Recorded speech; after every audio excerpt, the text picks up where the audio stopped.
এই তো দোকানে চলে এসেছে ভাইয়া, কেক পাওয়া যাবে? হ্যাঁ পাওয়া যাবে। ঠিক আছে ভাইয়া, তাহলে একটু দেখাও। আরে মা এই দেখো, এটা 200 টাকার, এটা 500 টাকা। কিন্তু ভাইয়া আমার কাছে তো 10 টাকাই আছে। তাহলে তুমি তোমার মা বাবাকে বলো না, ওনারা কেক কিনে দিবে। ভাইয়া আমার তো মা বাবা কেউ নেই। কি কেউ নেই মেয়েটার? ভাইয়া আমি তোমাকে প্রতিদিন 10 টাকা করে দিয়ে যাব, যখন 500 টাকা হয়ে যাবে তখন আমাকে এই কেকটা দিয়ে দিও। ঠিক আছে মা, তুমি প্রতিদিন আসবে আর এটার ভিতরে তোমার টাকা রেখে যাবে। ঠিক আছে ভাইয়া, আজকেরটা থুয়ে গেলাম এখানে। আরে বা, মেয়েটা তো প্রতিদিনই আসতেছে আর তার টাকা প্রতিদিনই এখানে থুয়ে যাচ্ছে। ভাইয়া আমার টাকাগুলো ফেরত দিয়ে দাও। কিন্তু কেন টাকা লাগবে? আসলে ভাইয়া আমার ছোট ভাইয়ের জুতোগুলো ছিঁড়ে গেছে, তাই ওকে আমি জুতো কিনে দিব। আমার জন্মদিন তো আমি সামনের বছরও পালন করতে পারবো। আমার ভাইয়ের পায়ে তো এখন জুতো নেই, ওর জুতোটা খুব দরকার, তাড়াতাড়ি জুতো কিনে দিতে হবে। আচ্ছা ঠিক আছে, দাঁড়াও, তোমার টাকাগুলো এখনই দিচ্ছি। এই নাও তোমার টাকা। চল ছোট ভাই, তোকে এই টাকাগুলো দিয়ে আমি একটা জুতো কিনে দিব। ঠিক আছে আপু, চলো। আরে মা দাঁড়াও, শুনে যাও তোমরা। হ্যাঁ ভাইয়া, কি হয়েছে?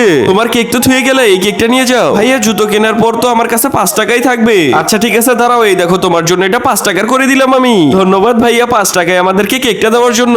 আজকে দেখবো কে কে শয়তানকে হারিয়ে মাকে জিতিয়ে দেয়। মাকে ভালোবাসলে সবাই ভিডিওতে লাইক দিয়ে চ্যানেলটি সাবস্ক্রাইব করে দাও, আর শয়তানকে ভালোবাসলে লাইক সাবস্ক্রাইব কিচ্ছু করতে হবে না।